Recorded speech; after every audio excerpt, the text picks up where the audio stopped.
नमस्ते एभ्रीबडी। नमस्ते। म फेरि पनि आएँ एउटा नयाँ कपालसँग है। उहाँको कपाल चाहिँ कर्ली छ, यस्तो छ। उहाँको चाहिँ यो गोल्डन कलर छ।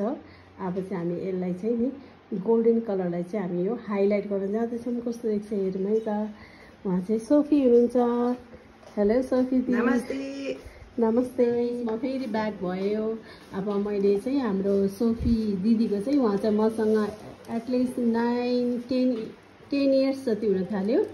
उहाँ चाहिँ 10 वर्ष जति भइसक्यो मसँग आउन थाल्नुभएको।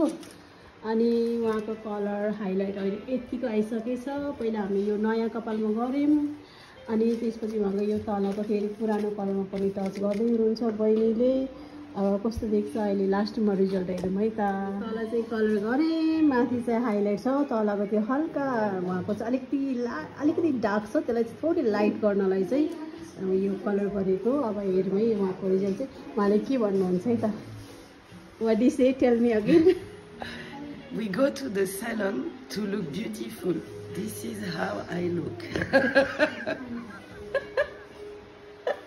Let's see after when it's done. Okay, bye. Back to भयो फेरि यो फाइनली यो हामीले चाहिँ कलर गऱ्यौँ यसरी।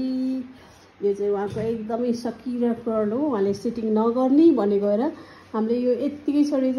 यो चाहिँ हाम्रो क्याप प्लस कलर है। फर्स्ट क्याप अनि कलर। यो चाहिँ उहाँको फ्रन्ट साइड हो। यस्तो देखेको छ, यस्तो छ है। एकदमै लुक्स नाइस देखेछ। तर Sophie Didi, tell me please Thank something. you. I'm very happy as always. Thank you for your great work. Thank you so much. Love you. Me too. Bye bye.